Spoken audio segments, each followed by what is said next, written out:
Hey guys, welcome to our Tuesday stream. Every Tuesday we come out here and show all the cool new books and merch I've gotten. Little housekeeping on top. We have Summerfest this weekend. The road will be closed on Saturday and Sunday on Railroad Avenue and Main Street in Sayville. So if you guys are coming down for the festival, stop by. We'll be open. Great. If you don't know about the festival, the town becomes a giant carnival for 2 days. It's great to stop in and stuff like that and have fun and carnival rides and food, and it's a great time in town. It's going to be hot, so one, make sure you drink a lot of water. Two, come and stop by. And also plan accordingly. Like I said, roads are cut off, so traffic's going to be kind of a mess getting in and out of town. So just plan accordingly. Our hours will be different. I'll probably be posting those closer to the end of the week to let you guys know when we're actually opening and closing those days. But Friday is normal. They will have the festival in town, but only down in the park, so the carnival is open, weather permitting. So stop in and you want to ride rides and do all fun, cool stuff. And yeah, support sound. And guys, let's jump into our books. We have another Bring on the Bad Guys from Marvel Comics. This one's focusing on Loki. Really great story. It's a mix of Cthulhu's mythos' King in Yellow mixing with the story of Faust. Really great kind of like amalgam that they put together as Loki. It has to work for Mephisto to claim his soul of one of his old followers. It's really cool. You should definitely read it if you like the Faustian story. If you like Cthulhu mythos, you'll get a lot of references in it. It's a fantastic one shot. And the backstory continues more with Sister Sorrow. So if you've been reading all of them, get the Sister Sorrow story. You should definitely get it. If not, it's really cool. If you're just like Loki, you should definitely get this book. It's fantastic. Next up is Fence Breakthrough Game Changer. This LGBT young adult comic book. It's about fencing. It's about a preparatory school and their fencing team. This is the third volume in the set. Do not worry if you've never read this book before. Don't worry. It's really fine. You don't need them. It's about a fencing troop and as their struggles as a team and the interpersonal relationships they have and a lot of teenage angst. It's a great YA comic book to get people into it. It's also really cool that they did it as a sports comic, which is very rare in American comic books, stuff like that. Really great read if you just want like a lot of cool drama that happens. If you're a fan of things like Degrassi, I'm really dating myself. I know I have no idea any modern ancient. I don't know any like modern teenage drama or CW nonsense. I only watch like the Arrowverse stuff. That's all I got. Pretty Little Liars. I don't know, guys. You guys know better than I do. What? I mean, 36-year-old man. I know. So yeah, really great if you like a lot of teenage drama stuff. Really cool if you just want to get like younger readers into comics. Yeah, definitely grab this book. Next up is One World Under Doom, G.O.D.S. This one shot showcases what happened with what happens after the G.O.D.S miniseries as I forget his name all the time. I want to say Dimitri, but it's not. Mariah is now the Chain Apprentice as she is strung along, and how they are now interacting with Doom as he is the God Emperor. He's the Soul Supreme and now kind of Emperor of Earth. Really cool take of the gods from Gods. Really focusing on the two of them and kind of what happens now to them now that Doom's Soul Supreme. So yeah, definitely pick this book up. It's a great tie into the One World on the Doom book. Next up is Godzilla vs. America, Godzilla vs. Boston. This is another part of the Godzilla vs. America anthology series, strictly focused on Boston. There are 4 stories in this book, with Godzilla doing cool stuff in Boston. My favorite is when he fights a giant lobster monster, just because it's fun and stupid corny. And Martha is in one of the stories.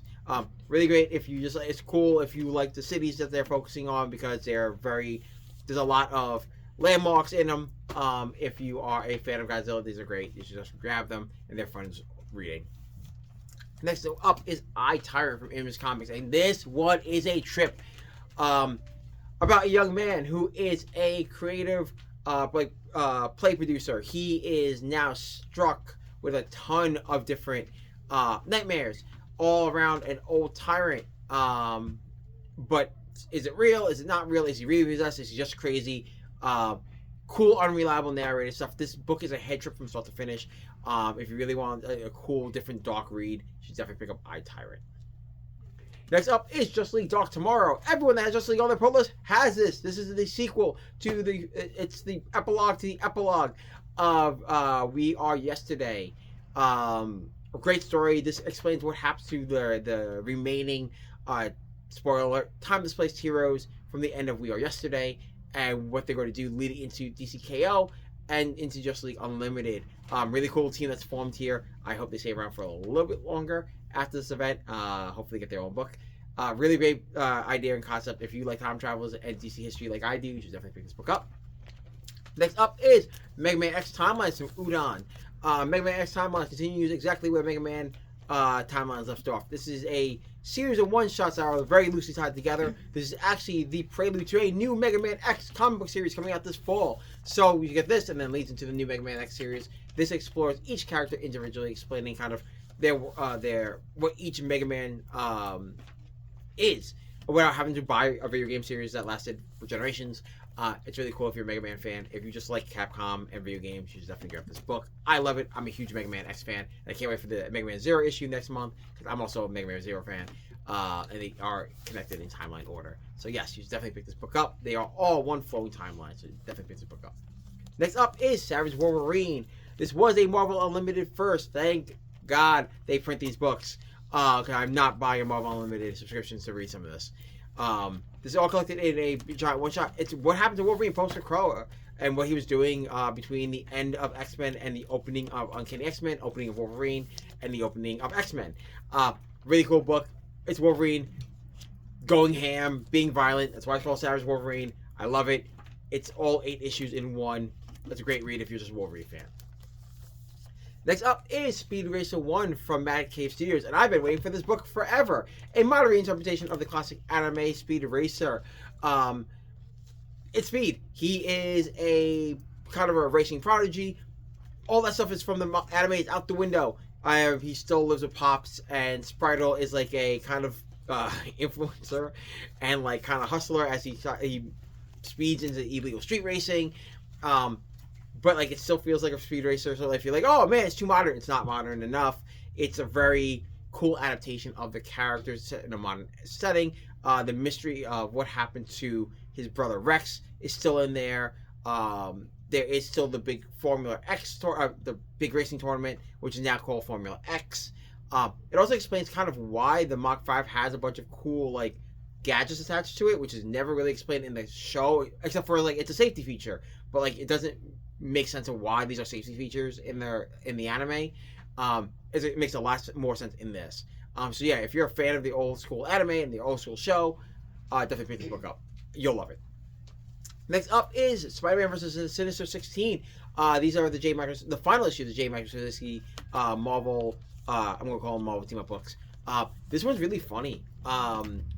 They are all there by mistake because they're all at the same restaurant for a reason. It's hilarious. I love it when you read it. You're like, why is Fisk there with Typhoid Mary? Why is Eddie Brock there? Why is Jessica Jones and Luke Cage there? And you're like, this doesn't make sense. It's really funny how it's all explained. It's a really cool like comedy one shot. If you just want a cool light book to read, it's great. They're only calling it Spider-Man versus Sinister 16 because Spider-Man, it's focused around Spider-Man, Peter Parker, and Mary Jane going on a date. So that's why it's focused on that. Even though there's a bunch of other Marvel characters are actually in this issue, like Jen Walters, She-Hulk, and Thor on a date. It's complicated. It's funny because they explain it that it's complicated in the book. Either way, it's a really great story. If you like funny, if you like over the top, if you just like cool stuff, definitely grab this book. And finally, next up is The War. This is actually this spins out of Hello Darkness. These were one of the this is the first from the first 3 issues of Hello Darkness. One of the backstories in it. Same thing later coming out. They just solicited in a bar, something killing children in the bar series, which is also from Hello Darkness. All those short stories are now being collected in the series. So The War is about what happens when a group of like millennials get together and discuss world politics, and it actually starts happening, and how they have to now survive this oncoming war. It's very dark and deep and depressing, and yeah, really cool dark take story because there's other stuff going on that will evolve as the story goes on. If you read it in Hello Darkness as an anthology, or if you didn't read Hello Darkness, you don't need to go back and buy I think 10 issues or 11 issues because it's all in different short parts and it's not in every issue. It's really cool. if you really want a cool, deep, dark story from Garth Ennis about war and the human condition in the modern American society. Next up is Werewolf by Night, Blood Moon Rise. I keep saying rising in all the posts, don't worry. Blood Moon Rise is a one-shot about Jack Russell fighting Dracula and and his first meeting with Man-Thing. Really cool.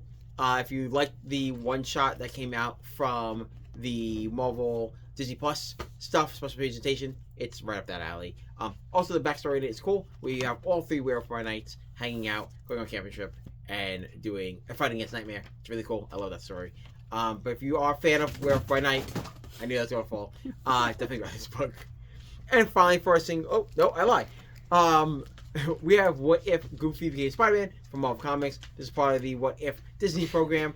This is just a retelling of Peter Parker's origin with Goofy instead coming as Spider-Man. Again, great for kids if you want to get them into comic books. If you yourself are a Marvel fan and a Disney fan, definitely grab this for yourself. It's great for a cool collection just to have for your own. But really cool to share with kids to get them into comics. And now, finally, for our singles, we have X-Men Age of Revelation number 0. If you have X-Men or your pull list, it is in your folder for you, so do not worry. This is a great book if you are looking for and setting up for the new Age of Revelation event coming up later on this year, spinning in X-Men's 19, 20, and 21. And now, jumping on trades, we have Spider-Man, Spider Society, Enter the Spider-Verses. This is the last crossover they just did as they fight for the Web of Life. And kind of, this also sets up the Spider-Boy story and what happens when people start being erased from time and space. It's really cool if you are a Spider-Man multiverse fan like myself. Also read Spider-Verse versus Venomverse. It's great. Next up, we have Creature Commandos presents Frankenstein Volume 2. I'm just presenting Volume 2 because it's been a long time since they've done this, but Creature Commandos presents Volume 2. This one is Frankenstein, Agent of Shade. If you watch Creature Commandos, Frankenstein works for the government. This one is the Agent Shade is an organization that hunts down supernatural stuff in the DC universe. It's big, over the top, guns, shield stuff. It's great. If you like things like Shield in Marvel, you'll like Shade.